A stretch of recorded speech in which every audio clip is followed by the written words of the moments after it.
This journey is not mine alone. It belongs to all of us. It belongs to each of you.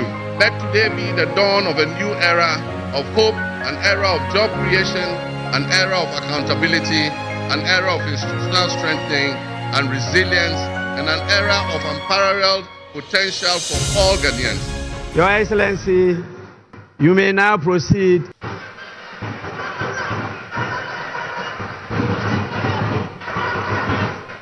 The Right Honorable Speaker of Parliament, Honorable Members of Parliament, Her Excellency, the Vice President of the Republic of Ghana, Jane Nana Opoku-Agyeman, Her Ladyship, the Chief Justice, Your Excellency, Bola Ahmed Tinubu, President of the Federal Republic of Ghana, and special guest of honor for this occasion, Your Excellencies, Presidents, Heads of Government and Development Agencies, Your Excellency Nana Addo Dankwa Akufo-Addo, and former Presidents, Your Excellency Dr. Mahamudu Bawumia, distinguished invited guests, ladies and gentlemen, my brothers and sisters.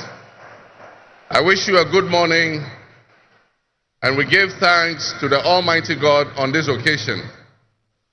Our Father who art in heaven, we thank you for giving us this day, a day that offers me, your humble servant, a unique opportunity to work to reset our dear country, Ghana. 32 years ago, on January 7th, Ghana made its first and most successful democratic transition, a reset, with the swearing in of the newly democratically elected President, Jerry John Rawlings of blessed memory. Our nation was returned to a multi-party democracy with a new constitution that went into effect, and the Fourth Republic was officially established. I refer to it as a reset because on that day in 1993, we made our fourth attempt at establishing a democratic system of government with term limits based on free, fair, and transparent elections. The handover of power on January 7, 2001, between former President Jerry John Rawlings and at the time the newly elected President John Agyekum Kufuor, tested that reset, and our nation passed with flying colors. So today, with my induction as the new President of the Republic of Ghana, history is being made once again. And it is a history worth repeating every 4 years with each newly elected President. Today, we're also making a different kind of history, one that speaks to our maturity as a democracy, a nation of citizens enfranchised with the authority at the polls to determine their political future. Today's exercise between the outgoing President, His Excellency Nana Addo Dankwa Akufo-Addo, and I feels a bit like a deja vu. That is because 8 years ago to this day, on January 7, 2017, we shared this same space and performed this same transitional exercise.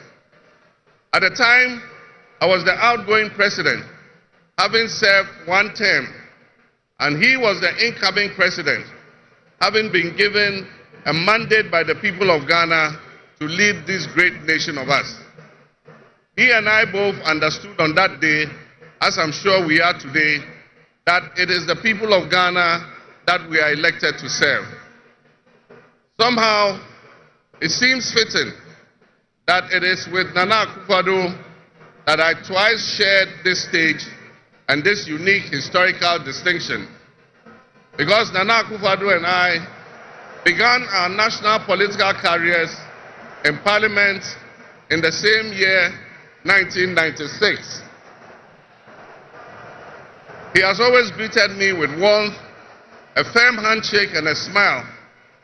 And he is perhaps the only person in my life who has persistently chosen to call me Johnny. While we belong to opposing political parties, we shared a sense of mutual respect. In those early days, we probably could not have imagined that destiny would bring us to the leadership of our respective parties and that we would have to face off 3 separate times as we each vied for the highest office of the land.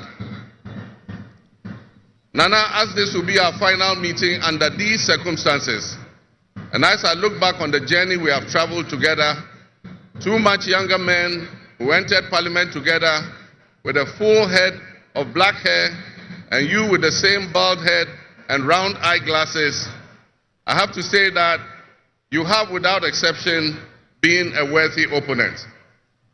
I extend my warmest wishes to His Excellency, the former Vice President, Dr. Alhaji Mahmudu Bawumia. It was a grueling campaign, and we gave it our all. Your sportsmanship in making an early concession eased tensions and contributed to the early conclusion of the electoral contest. I wish you all the best in your endeavors. My brothers and sisters, the world in which Ghana exists today, as I begin this presidency, is not the same world in which we have lived under other presidencies. There are tensions and conflicts that have not previously existed between nations. These tensions and conflicts place pressure on alliances to decide where we will support. There's a seismic shift happening within the system of global economic dominance. Whereas the G7 nations, United States, the United Kingdom, Canada, France, Germany, Italy, and Japan once provided the highest percentage of the world's GDP, over the last decade, that number has been steadily dropping. However, the combined total of the GDP of the BRIC nations, Brazil, Russia, India, China, South Africa, Iran, Egypt, Ethiopia, UAE, their GDP has been consistently increasing. In 2023, for instance, the G7's combined total of world GDP was 30%. But by 2029, that number is predicted to drop to 27%. In 2023, the BRICS percentage of world GDP was 37.3%. And so what does this mean to us in Ghana? What could it mean to our economy? Where do we fit in this geopolitical maelstrom? Technology such as artificial intelligence has taken us to new heights, opening up the potential for national, financial, and personal security issues that we are not yet able to imagine. One example is the use of misinformation and algorithm manipulations on social media platforms to sway a particular group's sentiments towards or away from something. Now more than ever before, we need to strengthen our ties with our neighbors to ensure that we're working together to keep our sub-region safe. We stand in solidarity and work in alliance with all our neighbors in the sub-region. Recognizing the history of our borders, we also acknowledge that on the other side of our country's borders are our family members.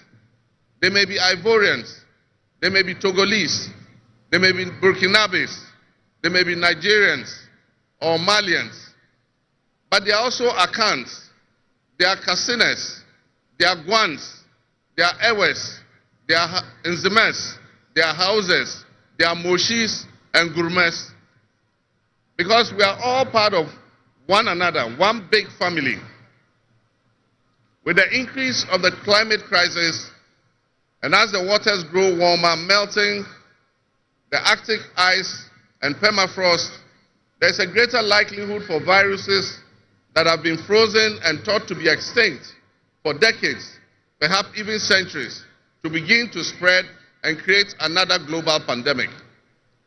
The changing climate conditions, increased population density in urban areas, and mass international travel are enabling existing viruses to spread and mutate at a faster and faster rate than they did before.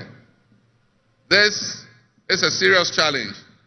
Let us not forget the toll that the past epidemics of viruses like Ebola, COVID, and Mpox have taken on the families and communities and medical infrastructure in several of our neighboring countries and in the sub-region. Let us also not forget how swiftly and completely the COVID pandemic brought the entire world to a screeching halt. My government will be working diligently to strengthen our public health systems while monitoring the global health situation so that when, and not if, but when the next pandemic or epidemic occurs, the loss of lives in Ghana will be minimal. The larger world exists around us and to some extent within us. While we cannot and should never use it as an excuse to stray from the direct and immediate needs of Ghana for the well-being of our citizens, we must also bear in mind that the affairs of the world, if we care to shape, lessen, avoid, or even at the other end of things, maximize the effect they have on us. My brothers and sisters, barely a month ago, we held historic elections that have caused dramatic shifts in our political landscape. I feel greatly honored that you, my compatriots, considered me worthy of receiving such an unprecedented and overwhelming mandate to steer the affairs of our beloved nation at this critical time in our history. The magnitude of this victory in the presidential elections and the gains that were made by my party, the National Democratic Congress, in the parliamentary elections naturally and justifiably resulted in great joy and celebration across our country, Ghana. But celebrations, no matter how justified and how well earned, must be supplanted by discernment, sobriety, and deeper insights into why we received this kind of mandate in the first place. By voting as you did on December 7th, the Ghanaian people conveyed a powerful message, yet often overlooked by us politicians. This message was powerfully emphasized by a giant of American political history, President Ronald Reagan, when he declared at his inauguration some 40 years ago that governments have no power except that granted by the people. While Ghanaians take great pride in our thriving democracy, they are deeply dissatisfied with the quality of governance over the years and have openly voiced that dissatisfaction through the decisive actions that they undertake at the elections. Our people also understand that democracy is not just a token adorned with periodic elections followed by pomp and pageantry with the establishment of a new government. They expect that if democracy is celebrated as a superior means of governance, then its outcomes must be more tangible and benefit them in their individual lives. Any honest introspection and reflection on the pulse of our nation would reveal that many within our population do not feel that they have benefited from or partaking in this democratic dividend. Where people buffeted by severe economic crisis and hardships, and in the last few years, we have lurched from crisis to crisis. But there is hope on the horizon.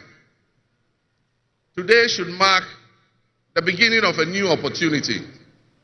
An opportunity for us to make a difference in our governance and our economic management.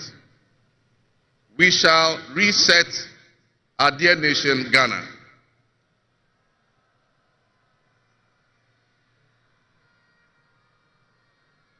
To the millions of my fellow countrymen and women who joined long queues and waited in the sun for their turn to vote for me, you have my sincerest thanks for honoring me.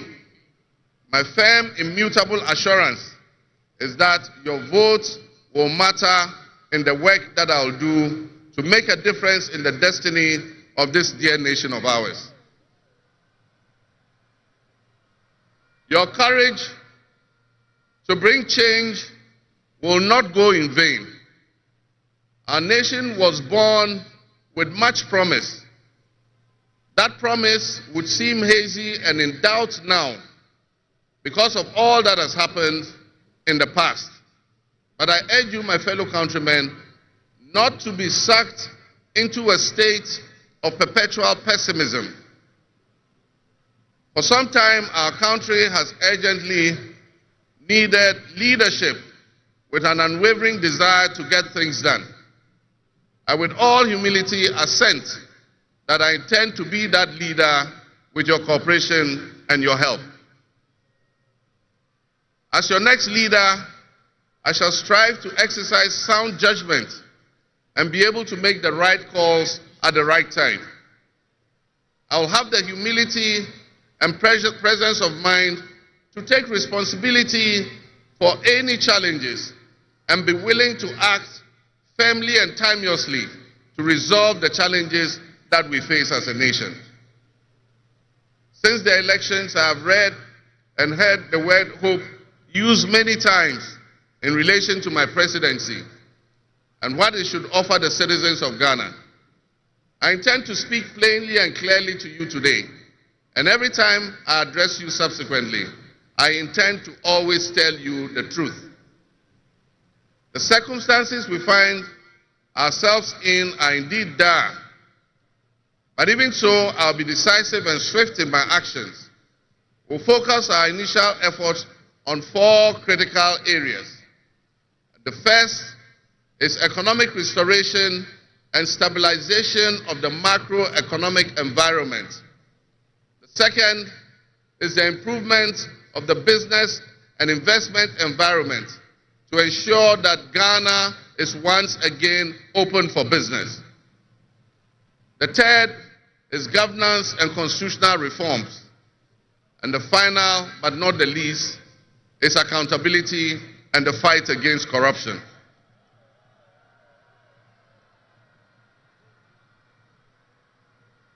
My brothers and sisters, actions have always spoken louder than words.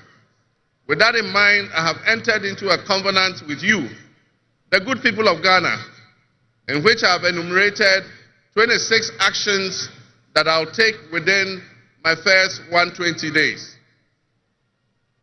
There is reason for hope, and there is every reason for hope. But we must also have faith, because faith empowers us to trust the things that will happen. With faith, you believe what you know, and that is why we need faith to be able to achieve our reset. We need a reset with the faith we have in our country and our leadership. We need a reset with the faith we have in our institutions. We need a reset with our faith in our dear nation, Ghana. And by that, I mean in all of us, because all of us are Ghana. You are Ghana, and I am Ghana. All of you seated here today, Ghanaian citizens, you are Ghana. The people who you are with or near you as you watch this on television, in your homes, or listen on radio, or follow on social media are what we call Ghana. I ask that we enter into the covenant with the Ghana we all love and the good people of our country who make up this dear nation. And I ask that you envision a Ghana that you want to live in, a Ghana that you want to leave behind to your children and your grandchildren. What can you do to help build that better Ghana that we all strive for? What behaviors, what attitudes and mindsets can we reset?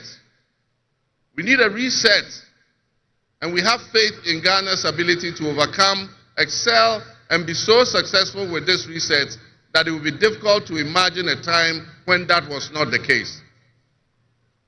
As we stand at this momentous crossroads in our nation's history, I am honored and humbled to accept the mantle of the President of the Republic of Ghana.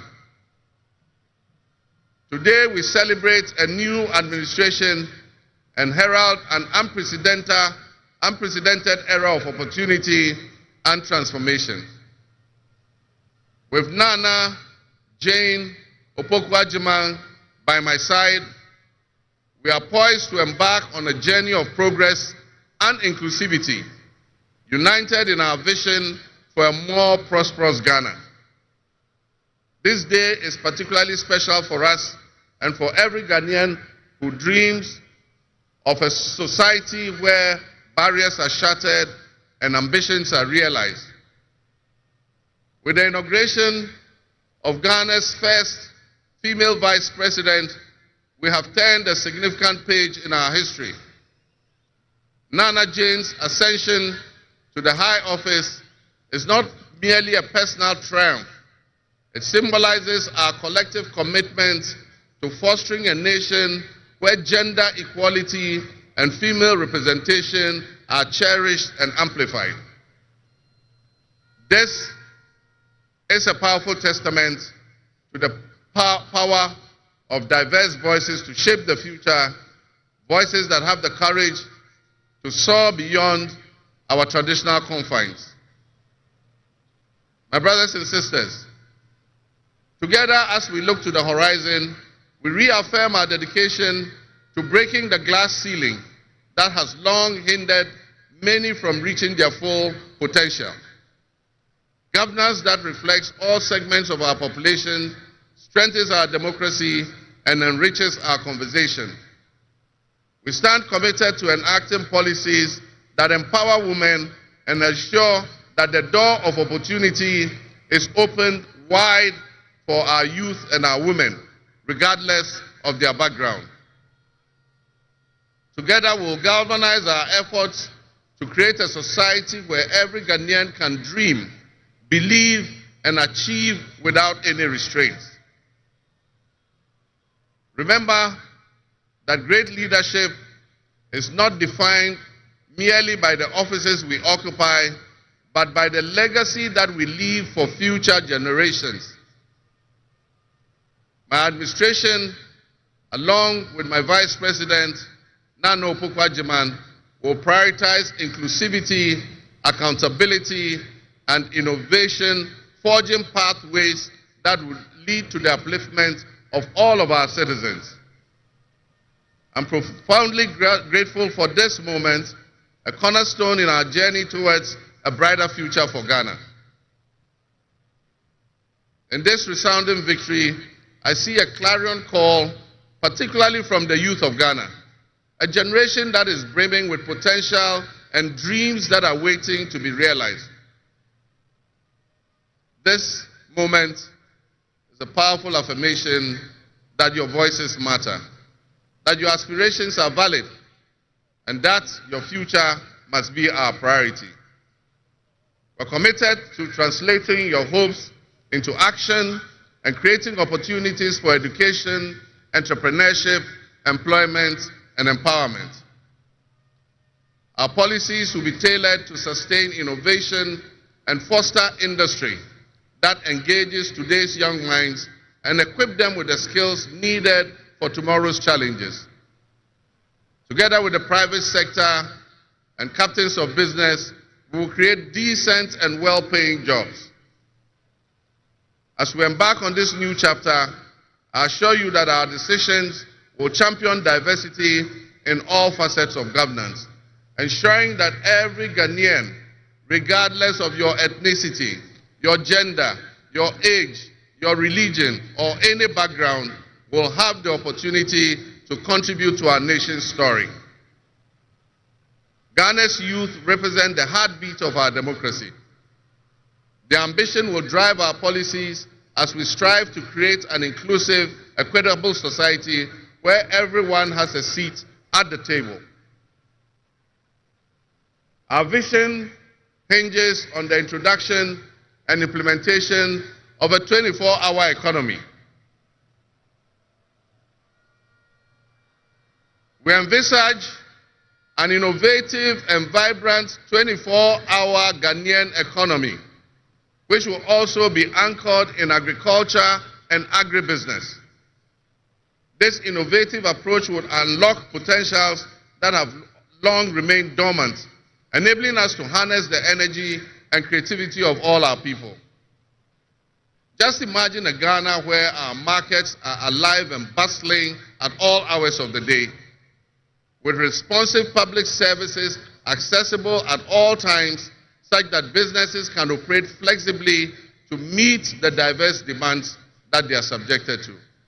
And young people, including entrepreneurs, can find opportunities regardless of traditional institutions. The 24-hour economy model will also bolster job creation for the young people, stimulate local industry, and attract foreign investments, and allow us to build resilient communities and a sustainable future. This vision extends beyond mere economic transactions. It symbolizes empowerment, the empowerment of every Ghanaian to contribute to our national progress. My fellow citizens, this vision will allow us to embrace diversity, to cater to varied lifestyles and preferences, and foster a culture of inclusion, ensure that every citizen can enjoy the fruits of his hard work.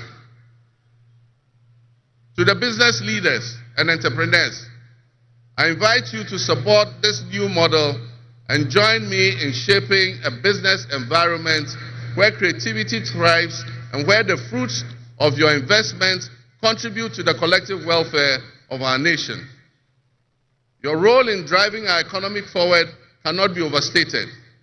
Your innovation and dedication will be a backbone of our success story. And I pledge to you that we would look at the tax regime and rationalize them so that they are more transparent and fair. Members of the business community, I assure you, Ghana is open for business again. Let me thank you, Your Excellencies, my fellow presidents, for leaving what is a busy schedule behind and coming to join us at this ceremony. Your presence brings honor to this inaugural ceremony. And I want to extend my heartfelt thanks to all of you and to our sister countries who have traveled from near and far to be with us today. Your presence is a testament to the strong bonds of friendship and cooperation that exist between our nations. And I promise you I will work to foster the partnerships that transcends our borders, and I'll work collectively with you towards regional stability, economic growth, and mutual respect between our nations. To my friends from across Africa and the world, I thank you and welcome you to Ghana. And in our local parlance, I say Akwaba to all of you.